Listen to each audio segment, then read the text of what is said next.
everyone, and welcome back to the channel. Now, I'm going to be continuing to talk about WordPress versus Next.js websites in this video. I want to preface this by saying that I'm not necessarily an expert on this, but I'm just telling you what I see and the result of my experiments.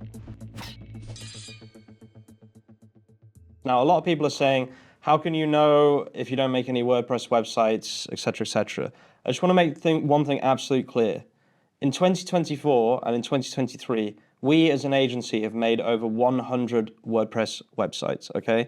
So when I'm talking about my experience, I'm talking about my experience. I'm not just making shit up, okay?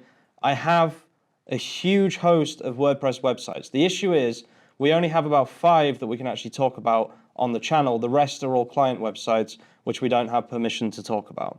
So let's talk about one in this video. The one on my screen right here, this is bizguru.ie. Now this was set up in 2023, okay? So I want you to remember that while going forwards. It's a fairly basic website, you know, but it does have a lot of blog posts on here. So this is a very comparable website to something like findatradespersonisland.com, okay? And kind of another part of this is it's not just WordPress versus Next.js, it's also posts or blogs versus pages, right? Or programmatically generated pages. So I'm not just talking about the CMS, I'm also talking about the type of content or the type of pages that are being created. So BizGuru is a very kind of simple website, stock images, etc., and then just loads and loads of blog posts, right? This is the traditional way to make a website like this. The goal here is to rank for things like, you know, start a business in Ireland, startup Ireland, that kind of thing, okay? So if we just go on the search console here and we look at this, I'm going to show you a few different things, but if I put this on the last 16 months, for example, you can see that the traffic has been kind of stagnant. There's not really much going on here. 484 impressions here, you know, what's this? Let's say it's 400 and something, I can't quite get it, but it's 400 and something impressions there. This is kind of the standard trajectory of a website made on WordPress, right? Now, obviously, you can do better than this, and we have done better than this. This is not a client website, there's no backlinks, the content is very thin, etc., etc. But generally speaking, you can see that this has not grown that much in the kind of year and a half that this has been open. Now, I'm going to show you another theory as to why I think this might be. Someone commented this on my video yesterday. I had already mentioned this before. But another theory that I'm kind of working with right now is the fact that it's called PageRank or page quality score. Sorry, it's called page quality score. If I go on Google, page quality score, Google, about quality score for search campaigns, right? This might be for Google Ads, actually. Hang on. Okay, so this is kind of an example of what I'm talking about. It's not necessarily exactly what I'm talking about, but basically page quality. Raters assign a page quality rating ranging from lowest to highest with many possible scores in between. And then needs met. Raters assign a needs met rating ranging from fails to meet, fails M to fully meets, right?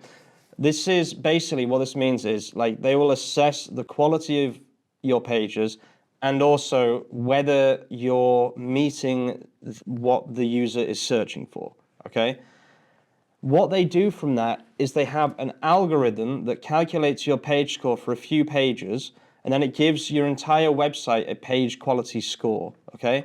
So if your page quality score is low, then you're less likely to rank on Google. And one thing that affects your page quality score is having a lot of pages that are just useless pages, okay?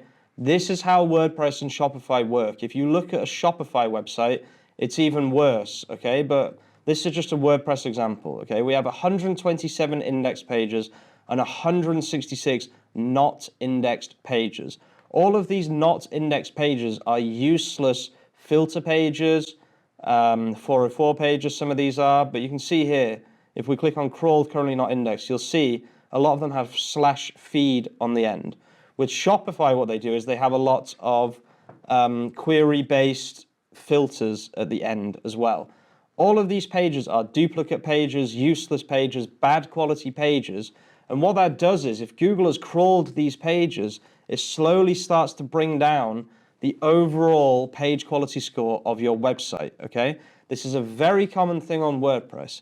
So previously, I've talked about dynamic versus or SSR, server-side rendering, versus static page or static website generation. That was one theory, but a lot of people pointed out to me that WordPress actually uses SSR. Now, someone did say that it uses a slightly different system, it's not the same thing, etc., etc. But I'm always looking for reasons to back up these experiments. And if I'd found something different, I would be honest with people and I would show the truth and the reality of the situation. And this, in my opinion, is another contributing factor. WordPress generates so many, and Shopify generates so many useless pages that your website doesn't need, that it brings down the overall page quality score of your website. Now, like I said at the beginning, this is theory based, okay? I don't have any solid proof for this. This is just my theories. Let me show you an example here. If I go on findatradespersonisland.com, right? And you can see this is a much more successful website in terms of numbers, and it's only been open for a month and 6 days now, so much less time it's been open.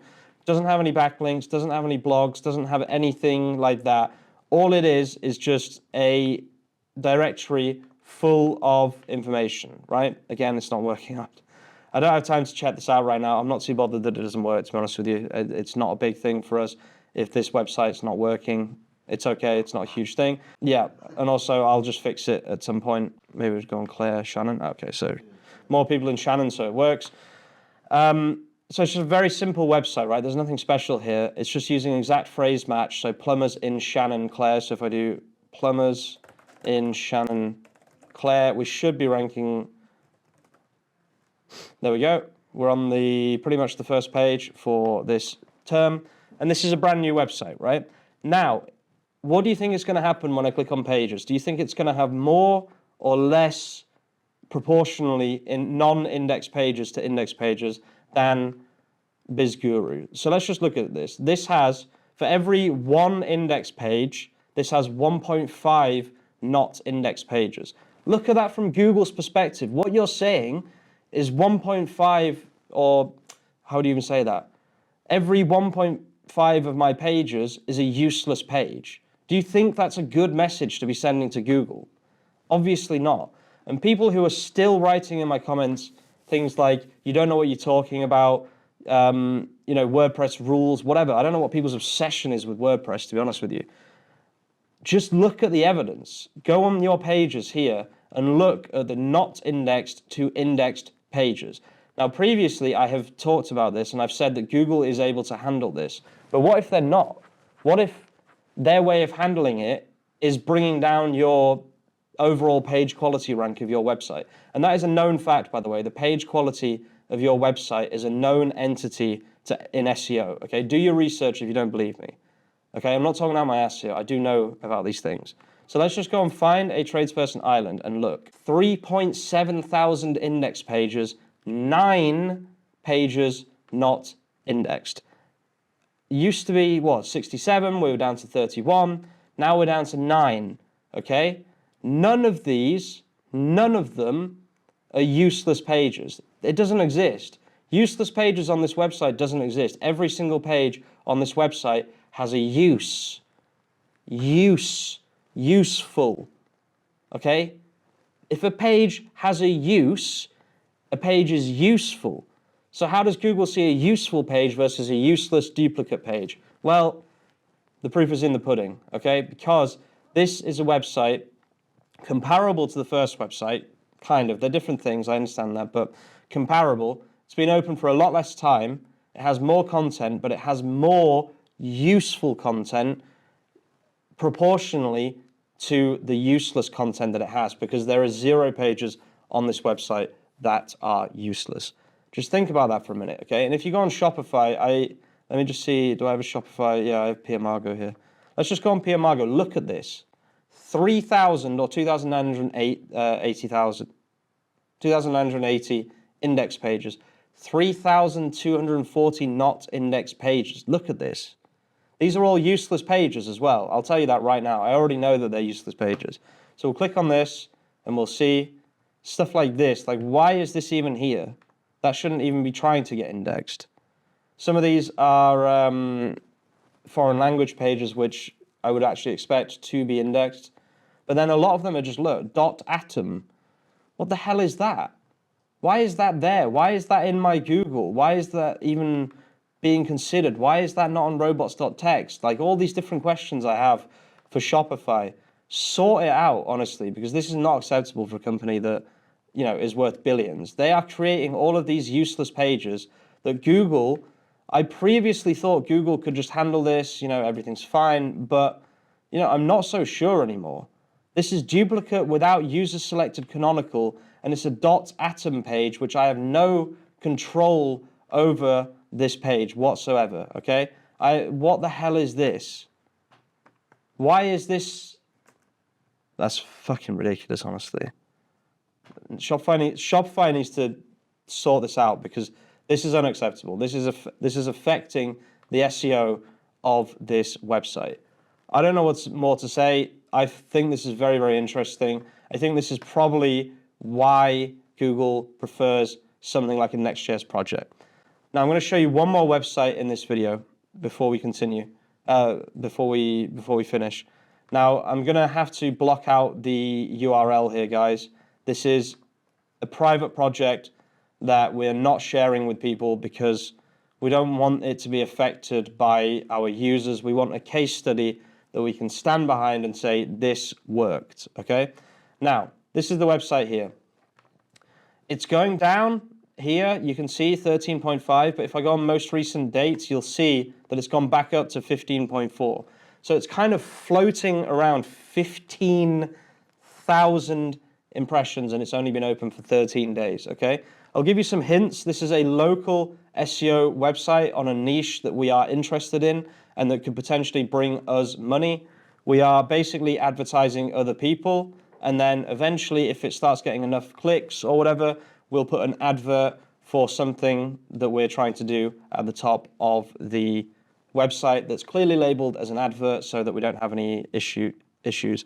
But yeah, this is working extremely well. Now, I'll show you pages, but I'm going to be completely honest with you. There was a period where we had a load of services that we no longer wanted to advertise. So there are a lot of non-indexed pages here. The reason for that is that they are 404, okay? So you can see there are 69,000 404s here, okay? So there was an issue where we decided midway through the project to change the URL structure, basically. So that's why there are so many non-indexed pages. But you can see here 70,000 index pages. There are only 73,000 pages on this website, I think. Anyway, I'm not actually sure how many there are, but I think there's about 73,000. So you can clearly see that Google, again, has a very, very high proportion of indexed to not indexed pages if you remove the 404 pages, which I don't consider relevant to this experiment. So we're at 15,000 daily impressions. I'm really, really excited to see where this goes. It has 3,000 keywords on Ahrefs with 50 traffic already. And yeah, this looks like this is going to be a bit more of a long-term solution. I'll talk about this in a video coming up probably tomorrow. I'm going to give you some tips and tricks to stop the website dying when you first make it. Thank you so much for watching, guys. If you're watching all the way to the end of the video, you're an absolute legend. And I'll see you very, very soon with some more content. Peace out.